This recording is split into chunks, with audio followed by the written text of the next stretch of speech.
కార్తీక పురాణం 13వ అధ్యాయం. వశిష్ఠుల వారు జనక మహారాజునకు కన్యాదాన మహత్యం వివరించమని ప్రారంభించారు. రాజా, కార్తీక మాస ధర్మాలన్నింటిలోనూ ముఖ్యమైన ధర్మాన్ని చెబుతాను విను. సంసార భయానికి వెరచిన వానికి, పాపాలకు భయపడే వానికిని మా తండ్రి అయిన బ్రహ్మ కార్తీక మాసంలో ఏ ఏ ధర్మాలు అవసరాలని చెప్పారో ఆయా ధర్మాలు వినిపిస్తాను. ఆ ధర్మాలన్నీ తప్పకుండా ఆచరించదగ్గవి.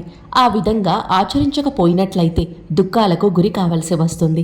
కార్తీక మాసంలో కన్యాదానం, తులసి స్నానం, శిష్టపుత్రునికి ఉపనయనం చేయించడం, విరాధన, వస్త్రదాన శ్రేష్ఠాలు, దారిద్ర్యంతో బాధపడుతూ ఉన్న విప్రపుత్రునికి ఉపనయనానికి కావలసిన అన్ని వస్తువులు ఇచ్చినా, దక్షిణ ఇచ్చినా వారి యొక్క పాపాలన్నీ నశించిపోతాయి.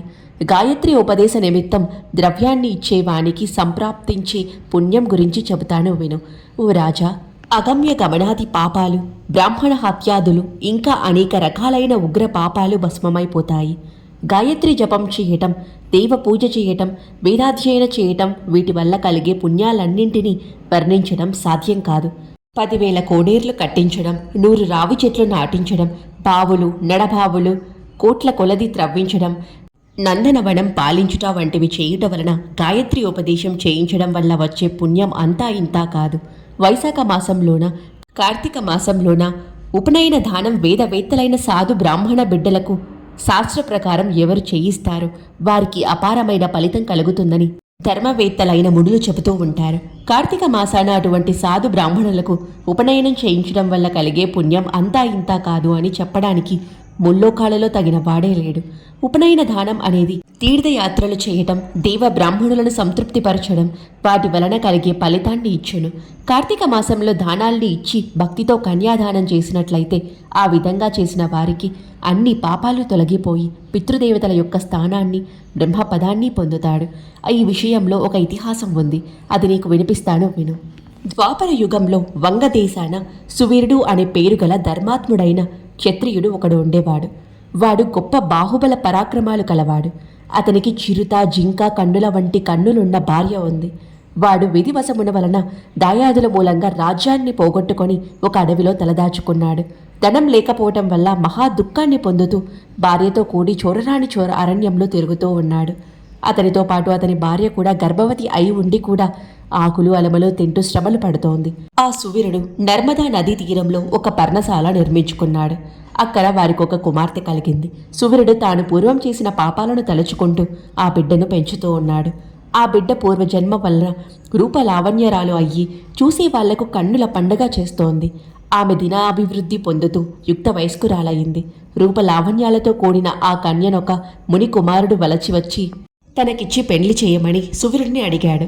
దానికి సమాధానంగా సువీరుడు, ఓ మునిపుత్ర, నేను ధనహీనుణ్ణి. నీవు నా కుమార్తెను పెండ్లి చేసుకోవాలని సంకల్పించినట్లయితే నేను కోరబోయే ధనాన్ని నాకు నువ్వు ఇవ్వవలసి ఉంటుంది అన్నాడు. అది విన్న ముని కుమారుడు అతనితో, రాజా, నా తపో మహిమ వల్ల నీకొక రమ్య గృహాన్ని ఇస్తాను. నీకు ఆ ఇంటిలో అన్ని విధాలైన సుఖాలు కలుగుతాయి. ఇది యథార్థమని చెప్పగానే సువీరుడు తన కుమార్తెను ఇవ్వడానికి అంగీకరించాడు. మహాజ్ఞాని అయిన ఆ ముని కుమారుడు నర్మదా నదీ తీరంలో తపస్సు చేసి ఆ రాజు ఉండే చోట సకల సంపదలు కలుగజేసి వాటిని సువీరుడికి ఇచ్చాడు. సువీరుడు ఆ ధనరత్నాలు రాసులను పుచ్చుకొని తన కుమార్తెను ఆ ముని కుమారునికిచ్చి శాస్త్రోక్తంగా వివాహం జరిపించారు. వివాహానంతరం తన బిడ్డను ముని కుమారుని వెంట సాగనంపాడు. తన కూతురుని అమ్మగా వచ్చిన ధనంతో సంసారాన్ని పోషించుకుంటూ వస్తున్నాడు. అప్పుడు తన భార్య మరలా గర్భవతి అయ్యి మరొక కూతుర్ని కన్నది. మరలా కూతుర్ని కనడం వల్ల సువీరుడు ఆనందించి ఆ బిడ్డను విక్రయించి ధనం కూడా పెట్టుకోవచ్చు అని అనుకుంటూ ఉండగా వాని పుణ్య విశేషం వలన ఒక యతి స్నానార్థి అయి నర్మదా నదికి వచ్చి ఆ నదీ తీరంలో భార్యా సమేతంగా పర్ణశాలలో ఉన్న రాజును చూశాడు. దయగలవాడును, కౌండిన్య గోత్రంలో పుట్టినవాడును అయిన ఆ ముని యొక్క వృత్తాంతం తెలుసుకోవాలని అడిగాడు. సువీరుడు తన విషయాలను చెప్పడానికి నిశ్చయించుకొని, ఓ మునీంద్ర, నేను వంగ దేశాధిపతిని. నన్ను సువీరుడు అంటారు. దురదృష్టం వల్ల రాజ్యాన్ని దాయాదులు లాక్కొని నన్ను అడవుల పాలు చేశారు. నా దారిద్ర్య సమం దుఃఖ న శోకః పుత్రమరణాత్ చవ్యధానుగమనే నవియోగ ప్రియవహాత్. ఈ లోకంలో దారిద్ర్యం కంటే మించిన దుఃఖం, పుత్రనాశనం కంటే మించిన వ్యధ, ప్రియ విహారం కంటే వియోగం లేవు. అందువల్ల రాజ్యం పోయిన దుఃఖం పోయినా ఇక్కడ వనవాసం చేస్తున్నాను. శాఖ మూల ఫలాదులతో జీవయాత్ర సాగిస్తున్నాను. ఈ పర్ణశాలలోనికి వచ్చిన తర్వాత నాకొక కూతురు కలిగింది. ఆమె యుక్త వయస్కురాలయ్యింది. దానిని ఒక ముని కుమారునికిచ్చి విస్తారమైన ఓలి పుచ్చుకొని పెండ్లి చేసి పంపేశాను. ఆ ధనంతో ఇప్పుడు సుఖంగా జీవిస్తున్నాను అన్నాడు. అది విన్న యతి, ఓ రాజా, మూర్ఖుని వలె ఎందుకు ఈ పాపం మూడగట్టుకుంటున్నావు? కన్య విక్రయం వలన లభించిన ధనంతో జీవయాత్ర సాగించిన వాళ్ళు అసీవ్రతమని నరకాన్ని పొందుతారు. ఆ రకంగా సంపాదించిన ధనంతో దేవర్షి పితరులని తృప్తిపరచాలని చూచే వారికి జన్మ జన్మాలకు సంతానం కలగకుండా పిత్రాదులు చేస్తారు. కన్య విక్రయపు ధనముతో జీవింపగోరేవారు రౌరవాది సకల పాపాలు పొందుతాడు. అన్ని పాపాలకు ప్రాయశ్చిత్తం ఉంది, కానీ కన్య విక్రయాశీలునికి ప్రాయశ్చిత్తం ఎక్కడా విధించలేదు. కార్తీక శుక్లపక్షములో రెండవ కూతురని హిరణ్య జలపూర్వకంగా ప్రకాశవంతుడను తేజోవంతుడను ధర్మశీలుడైన బ్రాహ్మణులకు దానం చేయి. కార్తీక మాసంలో శుభదినాన ఎవడు కన్యాదానం చేస్తాడో వానికి గంగానది పుణ్యనదులలో స్నానం చేయటం వల్ల కలిగినంత పుణ్యం కలుగుతుంది. పరిపూర్ణ దక్షిణలు కల అశ్వమేధ యాగాలు చేసినంత పుణ్యం ప్రాప్తిస్తుంది అని బోధించాడు. అది విన్న రాజు యతిని చూచి, ఓ స్వామి, లోకంలో పుణ్యం ఎక్కడిది, ధర్మం ఎక్కడిది, దానఫలం ఎందుకు? సుఖాలు కోరే ఈ శరీరానికి భోగభాగ్యాలు లేకపోవటం వల్ల ప్రయోజనం ఏమిటి? పుత్రులు, భార్య, వస్త్రభూషణాదులు, ఇండ్లు, వాకిండ్లు, మణిమాన్యాలు శరీరానికి కావలసిన ధర్మానికి సాధనాలే కానీ వేరు కాదు. అందువలన నా రెండో కుమార్తెను కూడా విస్తార ధనము ఇచ్చి పెండ్లి చేశాను.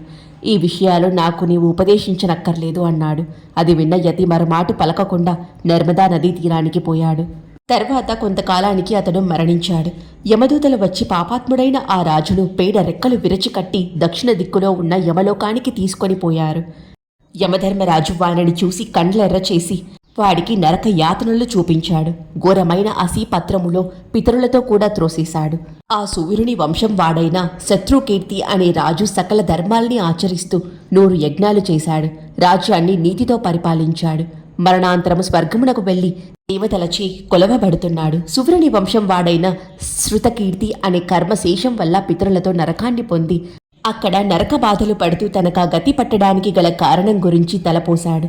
తర్వాత పూర్వజన్మ మహిమ వలన ధైర్యంతో యమధర్మరాజుతో, ఓ సర్వజ్ఞ, మహాబుద్ధ, ధర్మరాజ, పాపం కొంచెం కూడా లేని నరకం ఎందుకు కలిగిందో తెలుసుకోవాలని ఉంది.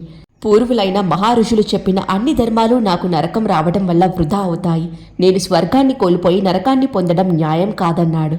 ఆ మాటలు విన్నప్పటికీ యమధర్మరాజు శృతికీర్తునితో, ఓ రాజా, మీ వంశస్థుల్లో ఒకడైన దురాచారవంతుడైన సుబిరుడు అనేవాడు కుమార్తెను అమ్ముకొని ధనంతో ఘనంగా జీవించాడు.